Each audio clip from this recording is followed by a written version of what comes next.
We have a great speaker tonight too, as you know. So Chris Wright, CEO of the Minnesota United, is here. Hopefully you've had a chance to network with him during the social hour, and I'm going to introduce him in just a few minutes. We've had a great turnout tonight for our program, so thank you to all of our members, strategic partners, and guests that are here tonight. We're happy that you braved the cold weather and could join us. So hopefully, people keep telling me springer's around the corner, so I hope so. And I wanted to take a minute to introduce Sam Smith with Prouty Project. Sam is the facilitator of these sessions. Woo! Yeah, and provides great value to the group. I wanted him to share a bit about the program. So if you're interested in learning more, there happens to be flyers on your table, so take a look. All right, all you. Thanks, Roseanne. All right, welcome. So, actually, Roseanne, I have to thank you for this membership badge. I'm actually not a financial executive, but I am married to one. I'm actually married to the Chief Operating Officer of Minnesota United, the lovely Maureen Smith. And it's very fun to see worlds collide like this. And I think it's actually very appropriate that this meeting is happening here at Allianz Field, the home of Minnesota United, that really exists to inspire and unite community. And FEI exists in part to facilitate the community of financial executives. And the trusted peer groups within FEI exist to help you deepen the connection within that community. So the Prouty Project serves executives in strategic planning and leadership and team development and building culture. And about 4 years ago, FEI came to us and said, would you help us build out some trusted peer groups so that, as Roseanne said, we can get members together and get them more engaged in solving real-time problems in real time. And we said, yeah, we'd love to have some creative CFOs in our office each month. And so we started hosting the third Wednesday of every month. We have 2 groups that exist today. They're all CFOs of privately held companies. The 2 groups are separated just based a little bit on company size. But they come together each month, most often in our creative space in Eden Prairie, but sometimes we will go to one of the members' locations and hear from their CEO, learn about their business, gather new insights for how CEOs and CFOs can work together even more effectively. And we give them a safe, supportive environment that they can really share their successes, their challenges, their unique insights and experiences, and start to share best practices. So if you are thinking that you could possibly benefit from getting together on a monthly basis with another group of CFOs and really start to throw some ideas out and learn from each other, then we'd love to talk to you. And if you believe that you have some value to bring, which I guarantee you do, to that conversation, then we'd love to talk to you as well. So we've got some members here today of the Trusted Peer Groups. Would you just stand up or raise your hand or something so people can see you? And you can talk to them and get an idea for what their experience has been like. You can come talk to me. You can talk to Roseanne. You can talk to Sherry Clifford, who leads the peer group effort. And we'd love to have you. All right, thanks. Thank you. We are also doing an informational luncheon on appropriately Tax Day, April 15th. So if you are interested in learning more, there'll be some opportunity to get connected there. So thank you, Sam, for that.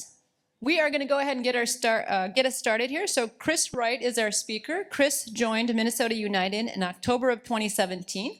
As the club's first chief executive officer, he was brought on in large part to spearhead the successful launch of Allianz Field, Minnesota United's privately financed $250 million soccer-specific stadium in St. Paul. He brought with him 27 years of experience with the Minnesota Timberwolves and Lynx, including 13 years as president, where he oversaw major projects including the Target Center renovation and the development of Mayo Clinic Square. Joining MNUFC also meant a return to his soccer roots as a player and coach in his native England. So we are going to start with a video, and then Chris will join us.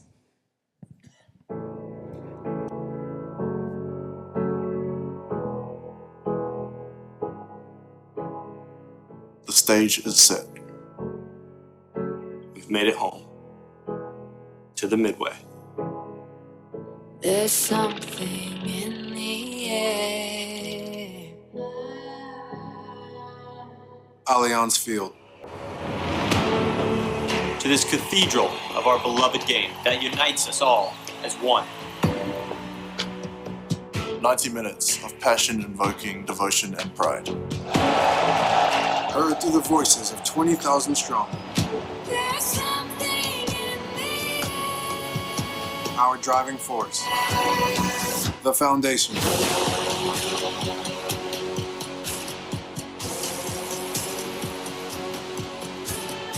Here we are to take on the next chapter together. Come on, you loons. Are you with me now? Said, are you with me now? Ain't felt this good in a while. They want us to simmer down. Can you hear me now? Am I going in and out? I stop and just look around to see if you're with me now. Tell me, are you with me now? Ready to put it down. Start at the bottom, already forgot them, but they won't forgive me now. You really ain't ready now. You haters just in the crowd, but still I just look around. Are you with me now? Are you with me now? Are you with me now? Polarizing and scoring! Rodriguez scores in front of the Wonderwall! Stop and just look around. Are you with me now? Are you with me now? I feel you coming now. It's too late to shut it down. I'm waiting out now. Burning the valley down. I don't know what my mind is. Don't even know what time it is. Somebody stop the Thank you so much for being here tonight, choosing Allianz Field, coming to our beautiful stadium. And it's really wonderful walking into the room tonight and seeing so many people who my path has intersected with at various stages of my career and my professional journey. And then also sort of looking around the room and seeing a scarf. Yes, stand up, sir. Go on, put it above your head. Thank you. Seeing a cap. Okay, let's see it. Thank you. And just put your hands up if you're a season ticket holder. Okay, wonderful around the room. Hands up if you've been to a game. So you've witnessed Allianz Field with 20,000 people inside of it. Hands up if you saw a win. Hands up if you knew the words to Wonderwall. Okay, fantastic. It's great. So tonight, I have about 40 minutes or so, I think, to sort of ramble through a number of different things, talk about a different number of things for you that makes your visit to Allianz Field sort of really pertinent to you as an individual, pertinent to your company, and really pertinent to maybe even your consumers. You know, who is your product, the companies that you work for, who is it put in front of? And who are your consumers? Who are your clients? Who are the people that your company is trying to attract on a day-to-day basis for you to be able to grow your own business? And I want to start off by just challenging everybody to think about what I'm going to talk about tonight in really sort of those three ways. What about you as an individual? Where are you on your journey? Because you are all on your own individual journey, whether that be personal, whether that be professional, whether that be inside of your family, your faith journey, whatever it may be. Where are you in that journey? Then where is your company at in its journey? Are you basically a brand new company? Are you just entering the market? Are you an established company? Are you 25 years old? Are you 1 year old? Where are you in that journey tonight? And what is your role inside of that journey? And what about your consumer's journey with you? The people who pay the bills, the people who are intersecting with your business in some way, shape, or form, where are those consumers in terms of their journey with you? How are you retaining your current consumers? How are you developing new consumers for your company? And I want to challenge you tonight just to think about it in terms of this incredible sports analogy that we will go through in a couple of minutes. And you can begin to align some of the things maybe that I'm trying to say tonight to your own personal journey, your own company's journey, and then your consumer's journey. because I've been on a journey now for a long time. I'm an old man. I'm aging very, very well. I work out every single day. And I didn't know that I was going to be ready for a challenge like sort of came my way about 2.5 years ago. So I've been with the Minnesota Timberwolves for 27 years, and prior to that, I'd played the game of soccer over in England. I'd been a coach over in England. I came to the United States as a 28-year-old young man and became the general manager of a professional soccer team in Pittsburgh, Pennsylvania, with Edward J. DeBartolo, who was the head coach. No, he wasn't the head coach. He was the owner of the Pittsburgh Spirit in the MISL. And for whatever reason, he invited this young Englishman to put together a soccer team for him in Pittsburgh. And after 6 months, he decided that he couldn't find a president for his organization. He wanted me to become the president. And at that point, I knew nothing about selling tickets, selling corporate partnerships, branding, PR, CR, broadcast agreements, etc. And yet, this man saw something in me that maybe I didn't even see in myself. And the intersection of somebody seeing something in you and you being at a stage of your career where you were ready to grow and ready to learn was absolutely amazing for me. And Edward J. DeBartolo gave me my PhD in sports. He taught me how to look at a P&L, look at a strategic plan, build out an organizational framework. Look at how you grow a business in sports, how you manage a sports business. And for 7 years, I worked for this man who owned the San Francisco 49ers, the Pittsburgh Penguins, and ran the Civic Arena in Pittsburgh. After that, I came here with the Minnesota Strikers and basically became exactly the same for Joe Robbie, who was building a stadium for his Miami Dolphins down in Florida. After that, I found my way to the Minnesota Timberwolves, eventually found my way to Glenn Taylor, eventually found my way into the seat as being the president of the Minnesota Timberwolves and the Minnesota Lynx. Fortunately, as our Minnesota Timberwolves were looking to reignite that franchise, reignite that brand, go through massive change, the Minnesota Lynx were winning 4 championships that I was part of, which was absolutely incredible, and it was the buffer for everything that was going on over on the Timberwolves side that was somewhat negative, and it was an incredibly positive experience for me. And I never ever thought that I would do anything other than end my career with the Minnesota Timberwolves. But then this happened. And on October the 6th of 2017, Bill McGuire and Glenn Taylor and Bob Pollard asked me to become the first CEO of Minnesota United. And the reason that they asked me to become the CEO of Minnesota United was because of what was being developed here in the Midway. The development of this incredible $250 million facility. They had paid $100 million for an expansion franchise fee to the MLS. They had bid against the Wilfs, who wanted a franchise in US Bank Stadium. We had gone to New York, presented to the MLS, and basically presented to the MLS a theory, an opportunity that was the game above all. It was the building of a stadium that had a grass field in the center of it rather than a 64,000-seat stadium with AstroTurf.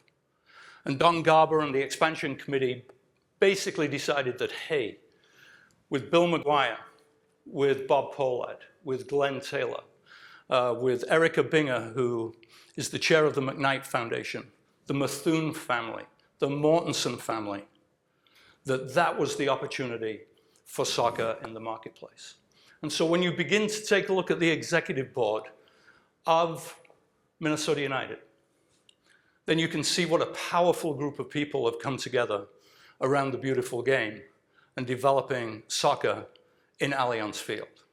This is a $350 million investment by our owners, $250 million of which was spent on Allianz Field, and then $100 million that was given to the league as the expansion rights fee for us to be able to play inside of the market. And so when I came on board, one of the very, very first things that we had to take a look at was really, what did we want to do with this franchise? What was the position that this franchise had to take in what is already a really cluttered marketplace?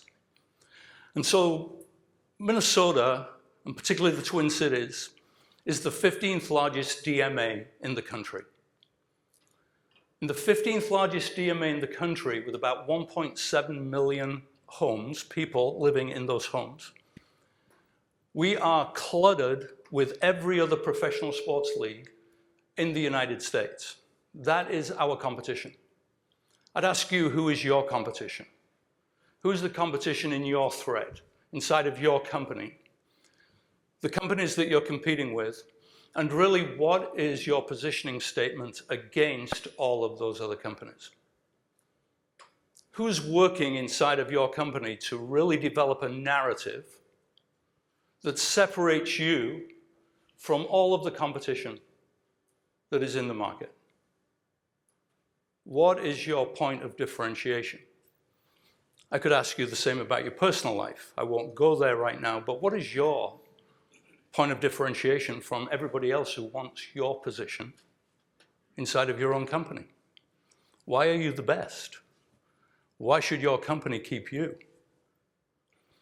But one of the things that we began to take a look at was this competition and also the events that were coming through this marketplace.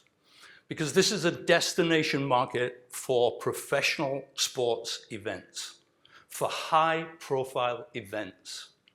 And if you begin to take a look how much of resources, cash, they take out of the market every single time they come through, that also is competition to the sports and entertainment industry that exists on a day-to-day basis inside of the market. So if you think about the Super Bowl, if you think about Major League Baseball's All-Star Game, if you think about the X Games, if you think about the WNBA All-Star Game that came here a couple of years ago, all of this takes resources out of the market, and yet Minnesota United, in some way, shape, or form, has to compete with all of this as competition. We also have a D1 school in downtown Minneapolis with multiple sports that is an absolute sleeping giant. Think about it if they get that football team going. Think about what is going to happen in TCF Bank Stadium. Think about the energy that they could bring to their basketball programs with Whalen and Patino. And if they get those programs going, think about the competition that that adds in the market. This is our competition, as well as Broadway on Hennepin, everything that the Orpheum puts inside of the Orpheum. So we've got to really understand what our place is in the marketplace.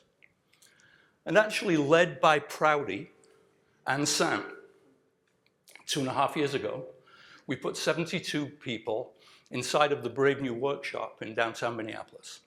And I brought together all of the key stakeholders inside of the franchise at that point. The franchise had existed for 1 year, and we had played in TCF Bank Stadium, and we decided that we really hadn't taken our rightful place in the market. We didn't really have the share of voice that we needed in the marketplace. We really didn't have a narrative around why this club truly existed and a point of differentiation between us and all of the other franchises here in town. And I go back to something that I said initially. What's your point of differentiation? How do you describe your company's value proposition versus whoever is your competitor? And who in your company is working on that today? Do you really truly know what that is? And can our 120 people, our employees, really articulate what that point of differentiation is between Minnesota United and all of that competition? So the 72 people that were in the room, Brave New Workshop, Sam Smith, John Sweeney, we basically said 3 things. When we come out, we're going to know our why. Why do we exist as a franchise? Number 2, what are our core values that are going to underpin absolutely everything that we do as a franchise on a go-forward basis? And 3, if we could now articulate what our fans are saying about us after the last game of the first season in Allianz Field, what would it be? And how do we build a strategic plan and tactics to get us to that point? And so, after 2 days, we basically came out with our why, with our purpose. For the readers in the room, Simon Sinek says, start with why. We're starting with why. 1 year in, with the opportunity to open Allianz Field a year later. And so, where are my friends from Affinity Plus in the room? Here we go. How many languages or dialects are spoken in the Twin Cities? You knew you were going to 238. 251. So how many people actually know that inside of the room? There's 251 languages that are spoken in the Twin Cities marketplace. There's 78 on each street alone in that 3-block area when you go out on Saturday night. Okay, and depending on which of those restaurants you go into, 78 languages and dialects are spoken on each street alone. 251 in the market. That became an incredible opportunity for our club. Because if you're first, second, third generation from around the world, and you've decided that the Twin Cities is where you're going to live, you're coming from a country, generally speaking, that has a national team, soccer team. They have club teams, and you probably have a favorite team. You know our game, and you probably have a favorite team somewhere else in the world. Might be Liverpool, might be Manchester United, might be Juventus, might be Bayern Munich, might even be Boca Juniors today. So all of those people came from somewhere and landed here. How could we become their team? And so after 2 days, our why, Sam teased this a little bit in his intro, is to promote soccer, the beautiful game, the world's game. And we're going to inspire and unite our community of 251 languages. Why? Because they know the beautiful game. They want to come to a safe environment. They want to come to an inclusive environment. They want to come to an environment where they know and are comfortable and can exist as a fan around their team in this marketplace. And the core values that we basically had to determine to support that every single day are very simple. We've got to be resilient because of the competition in our market. We've got to be inclusive because of the 251 languages that are going to be spoken in and around our stadium and are really our fan base. We've got to be dedicated and always engaged. We must be, because of, once again, the competition in the marketplace. We've got to be excellent at everything that we do. We've got to win, which we did last season and got through to the playoffs and played a home playoff game at Allianz Field in front of 20,000 people. Teamwork, we've got to come together because we have a heavy lift against all of these other franchises here in town and the other events that are coming through the town. And that incredible, so underused, underexpressed, underperformed word that we have respect. We've got to have respect for each other. We must. And so when our team takes the field, and this was our roster, towards the end of the season, for a game that we played at Allianz Field, if your fans are from all over the world, if we are all about diversity, if that is a point of difference between us and every other franchise here in town, are any of the other franchises talking in these terms? Are they building their franchise this way? Our players have got to reflect who is in the stadium. Let's go top left, and we'll go along the back row. Colombia, Sicilian, Slovakian, Woodbury, New Zealand. Let's go front row, left. Cuba, Madagascar, Trinidad and Tobago, Mexican USA, Duluth, Colombian.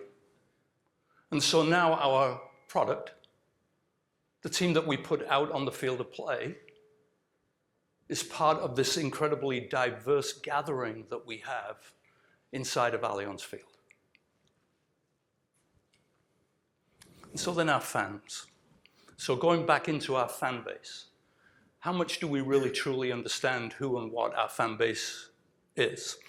And from a market segmentation standpoint, it's really important that our marketing group and our advertising group really truly understand our fans.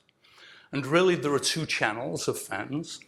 There are soccer fanatics and sports fans. And those are the two channels that we work in every single day. And inside of the two channels are probably about 8 different subsets of types of fans who support our club. And part of it is socioeconomic, part of it is demographics, part of it is psychographics.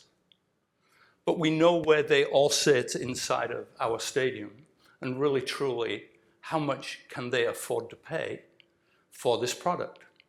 But we also know that they're from all over the world. And so when they come together, and this is a photograph of Wonderwall, which is our safe standing area. As you're looking outside into our stadium, it's on the left-hand side. We decided that our part-time staff must represent the demographics of our audience, our team, and those 251 languages.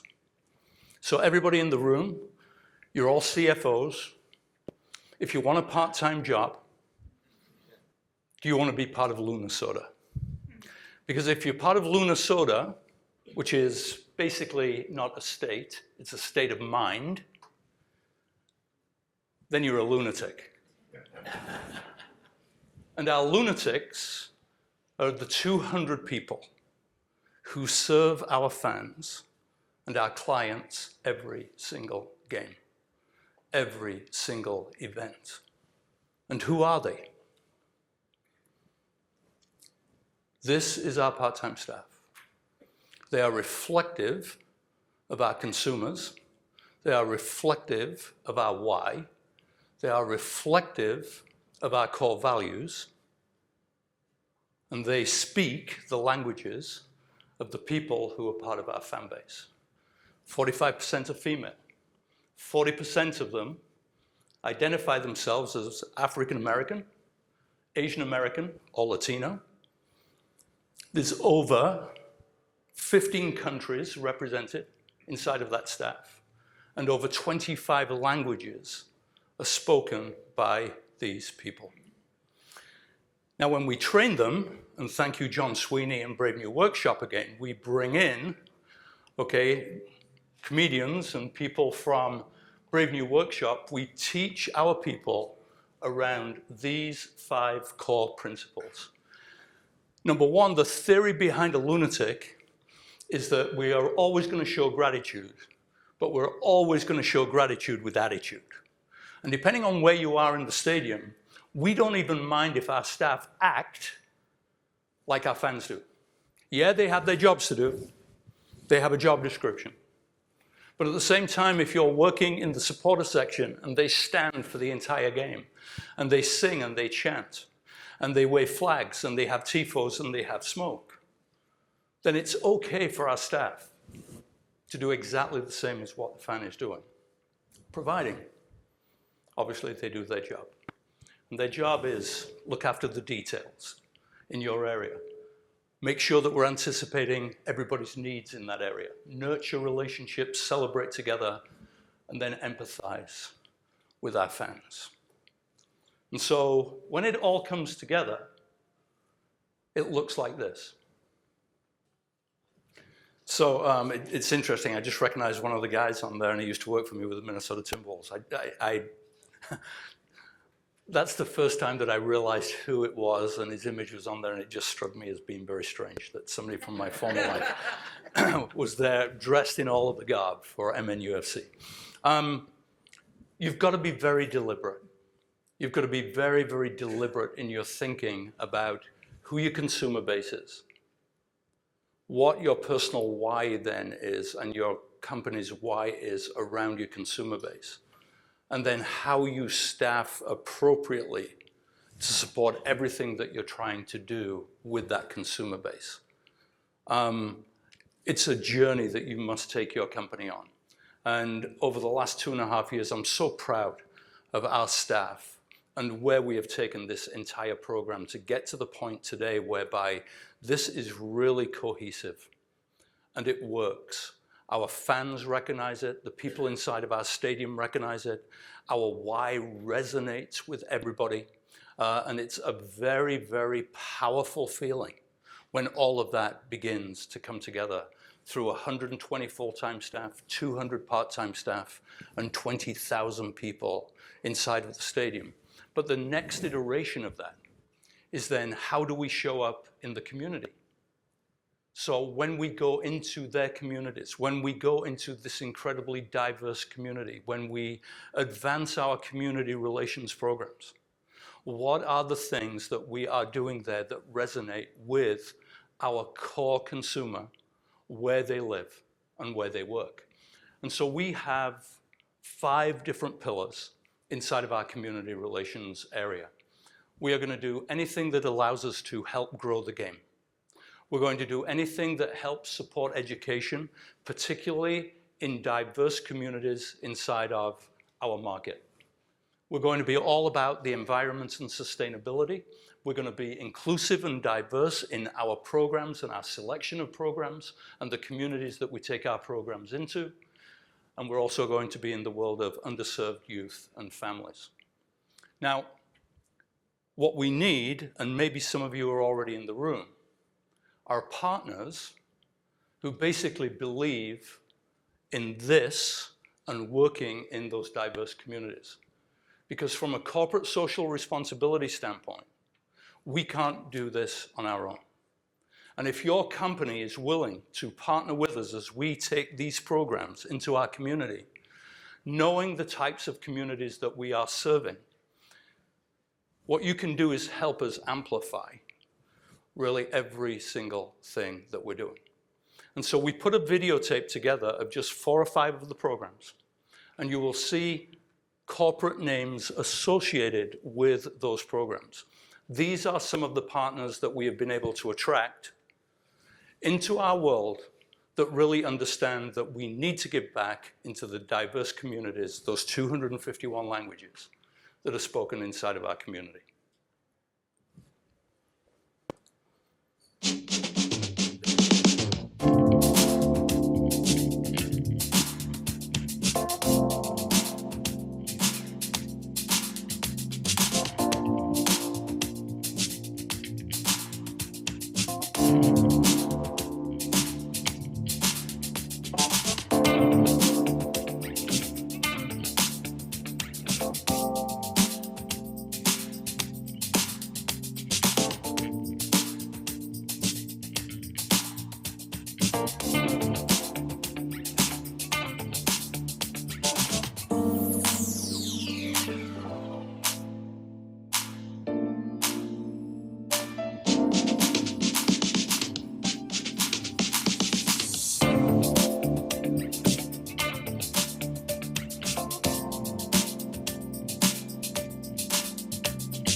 And so these last few slides I'm going to try and race through because I've been given the signal that I've got about 10 minutes to go here, and I really do want to sort of leave it open for questions a little bit. But as you go out tonight, I want you to look at the wall as you go down the stairs.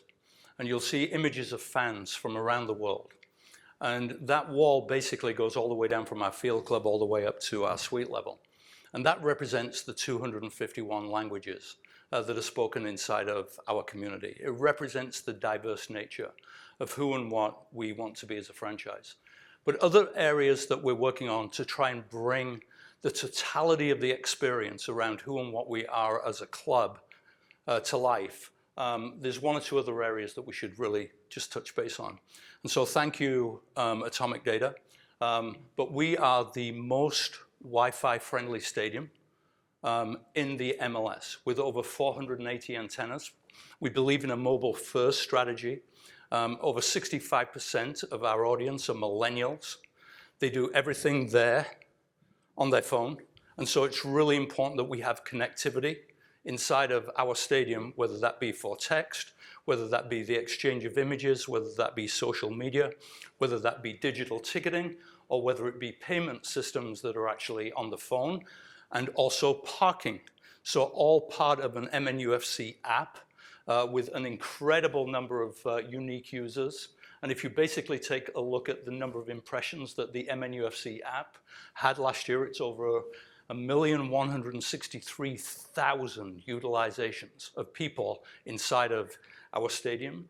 The other area that we are involved with every single day is sustainability. Okay, and if you take a look at the stats here, basically what this means is that 49% of all of the trash that was sort of accumulated inside of our stadium was diverted away from landfill. And that is basically after 1 year of operation of our franchise, it took US Bank Stadium 3 years to get to 50%. We're already at 49% of every piece of trash being diverted away from landfill. And so we're known now to be this very unique, sustainable, eco-friendly facility. In fact, our staff was just invited to a conference in Charlotte, North Carolina, to actually present how we were able to do this 1 year into this incredible sort of facility that we built. And then the final things that I just want to talk about just really quickly, and I'll zip through all of these. I challenge our staff every single day because we're a challenger brand. I don't know how many of you are with Fortune 500 companies in here, Fortune 100 companies, and there will be some small companies inside of this room as well. But we're a challenger brand when you think about the Minnesota Timberwolves, the Minnesota Vikings, the Minnesota Twins, the longevity, the history of those franchises. We're young, we're youthful, we're nimble, but we are a challenger brand that has got to do things differently. And so I challenge our staff every single day just to think bigger. If we're going to commit resources to something, we're going to do it bigger and better and make sure that the awareness of that event is really, really strong inside of this marketplace. So if we're going to make some noise, we're going to make a big noise. Otherwise, we're not going to do it. And so I want to give you some examples of how we're thinking bigger, and I just ask you the question, is your company trying to think bigger? And so when I came here in 2017, our jersey unveil was at the machine shop. 400 people attended. I said, no way should a brand like ours have only 400 people looking at their jersey unveil. Where did we put it? We put it in the Mall of America. Almost 5,000 people then went to the Mall of America to watch our jersey be unveiled. The next one with Minnesota State Fair. We had a booth at the State Fair. The very first thing that I did when I came on board was I walked into our marketing department and said, show me the strategic plan for the State Fair. What are the outcomes that we want? Hands up if your company has a booth at the State Fair. 1, 2, 3, 4, 5, 6, okay? Do you know what the outcomes are desired from the booth at the State Fair? Do you have a strategic plan? We put a strategic plan together, and in 2018, in our category, we were voted best booth at the State Fair. Why? What put us over the edge? Has anybody heard of the e-sports game called FIFA? Okay. FIFA became a significant piece of what we did at the State Fair. And we had kids on 4 different modules playing FIFA all day long. Parents could not get them away. Voted best booth at the State Fair. That's one of the reasons. When we left TCF Bank Stadium to come here, we were opening Allianz Field. We put, through our CRO, we put a program together called 50K to Midway. And we challenged ourselves to put 50,000 people in TCF Bank Stadium. And we said, that is the goodbye to the football stadium to go to the real football stadium, Allianz Field. And nobody believed that we could put 50,000 people inside of TCF Bank Stadium. Thinking bigger, developing a strategic plan, executing on the plan, we put 50,000 people inside of TCF Bank Stadium for a game that was just a game. We were out of the playoffs. It was a meaningless game. It was our last game of the season. And 50,000 people showed up in TCF. When we launched our Scarves Up campaign, we said, rather than doing it once, let's do it 10 times. Let's do it in 10 different cities around the state of Minnesota, all at the same time, 10 o'clock in the morning, with boom boxes, flash mobs, all performing in the snow in the 10 cities around Minnesota. We're a regional team. We're not just a Twin Cities team. We are a regional team, so therefore let's market to the region. And then the final thing, everybody's been to Blaine, everybody knows about the USA Cup. We decided to take on some of the marketing rights for the USA Cup, and we took Target there as the new naming rights partner for USA Cup. And we have incredible aspirations for where this youth soccer tournament can go. Remember our 5 pillars in our community programs? Number 1, soccer. What are we doing to grow the game? USA Cup is a big, big strategy around that. And then an even bigger strategy, thinking even bigger, is where you're sat right now. This is the Midway, and Dr. McGuire and a guy called Rick Burdoff control 30 acres around the stadium.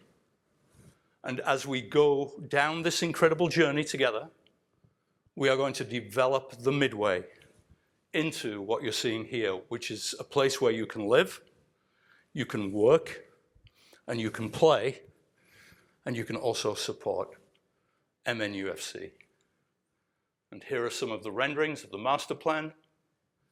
And when it all starts to come together, and when you begin to celebrate with your staff, and when we celebrate, we do it in a very, very unique way. As those people who have been to games and have been here when we win know that when your fans love you and they love your brand, when your staff really truly believe in your core values and your why, and when your staffs are reflective of this incredible vision and buy into the vision for what we're trying to build here that is so unique and so different to every other professional franchise here in town, this is how you celebrate. So now Bill Hamid will take the free kick. Here it is! The first victory for Minnesota United at Allianz Field. Warm up the vocal cords. Hugh Wonderwall for the very first time at Allianz Field.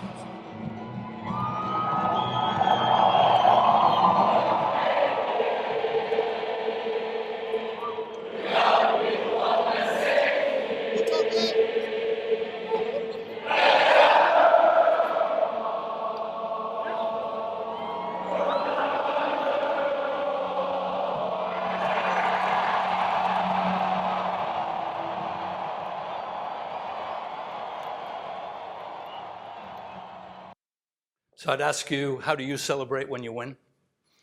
How does your company celebrate when you win? How do your customers celebrate when they win? And do you all celebrate together like 20,000 people inside of Allianz Field singing Wonderwall? So thank you for the invitation. Really appreciate it. From here, I think Roseanne will. How about two?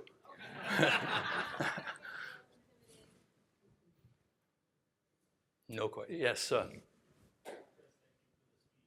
You mentioned of all the different events and competing sports organizations that you guys compete with.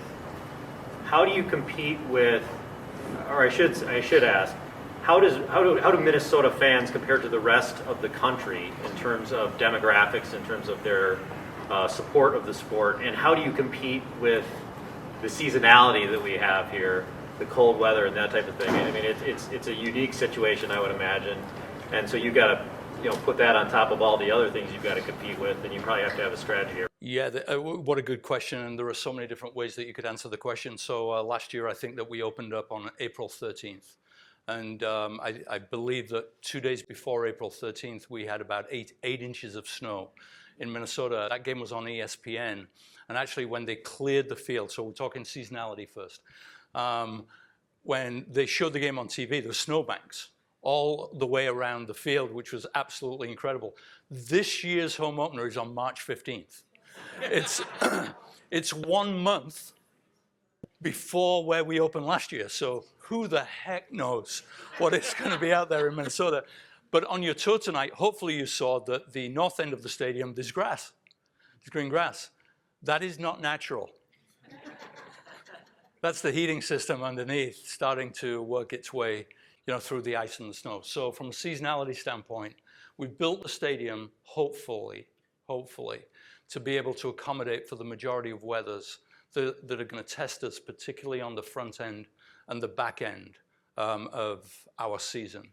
So from a seasonality standpoint, we're going to be okay. The summer months, staying on that theme, where does everybody go in Minnesota during the summer? The cabin. This is a cabin. For a lot of our fans, this is a cabin. And if you are a season ticket holder and you have 18 games, honestly, people are basically adjusting their schedules around our home schedule so they can be in here and then go to cabin, on the off weekends or whatever it may be. We're fortunate, we're blessed. 15,000 season ticket holders. When you get it right, and you've got all of these different things that begin to align, 15,000 season ticket holders, 7,000 fans on a wait list to become season ticket holders. Basically, most of the premium products sold out. 4,000 tickets on sale per game for you so that we get new consumers through to see and witness this experience inside of Allianz Field. Depends on the market relative to demographics. So here it's very, very interesting because we think that we're all Scandinavians. I'm an English guy, so I don't like to be called a Scandinavian. It's amazing how many people from all over the world live inside of our market. But it's also amazing how many people actually, and if you take a look at the millennials who are the backbone of our fan base, how many of them played the game? How many of them now have kids who, for whatever reason, are choosing soccer as the sport? And there's only two sports that are growing, by the way, in the country right now. We go to a lot of conferences, two sports growing. Soccer's one of them, basketball's the other.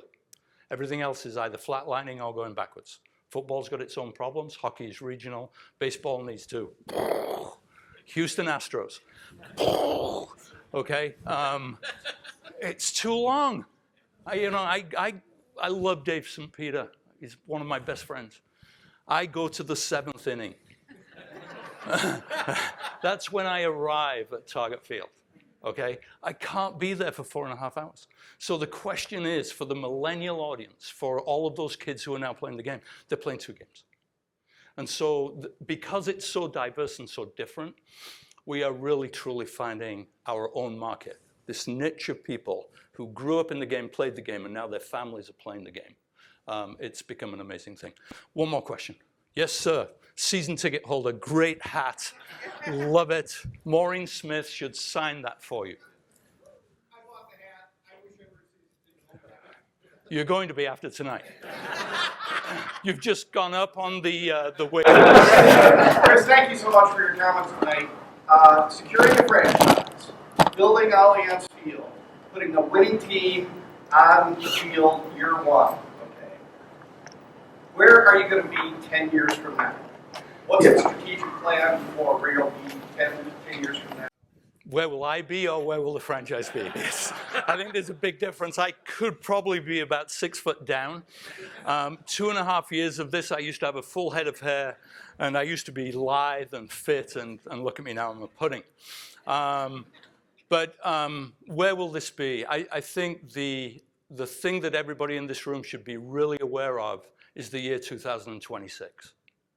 Because in the year 2026, that's when the World Cup comes to the United States. And it's going to be partly played in Canada, partly played in Mexico. It's the first time that 3 countries have won the bid to host the World Cup. And we're talking actually to 1 or 2 of you tonight as I came in about World Cup experiences. I've been to every World Cup since 1990 through Russia. My wife would not support Putin. So we didn't go to Russia, but that was the very, very first World Cup since 1990 that I had not been to. It's one of the most incredible experiences that you could ever witness in your life. When that comes to this country, the single biggest question that everybody's asking right now for stadiums like Allianz Field, did we build it big enough? Because the game is going to go again. It's just going to go again. If you take a look at 1994 and what happened to soccer in this country when it was in the United States in 1994, the World Cup, soccer went. It was a growth curve. When the women won the World Cup in Pasadena, women's soccer, growth curve. In 2026, when the World Cup comes here, growth curve. And actually, some of the expansion teams who are coming into our league right now, everybody's building stadiums so that they can add capacity. You know, when we built this, we built it so that when we believe it's sustainable and when we believe that we've got the resources, we can add 5,000 seats. 2026, this game's going to go again. For everybody in the room, Roseanne, thank you. FEI, thank you so much.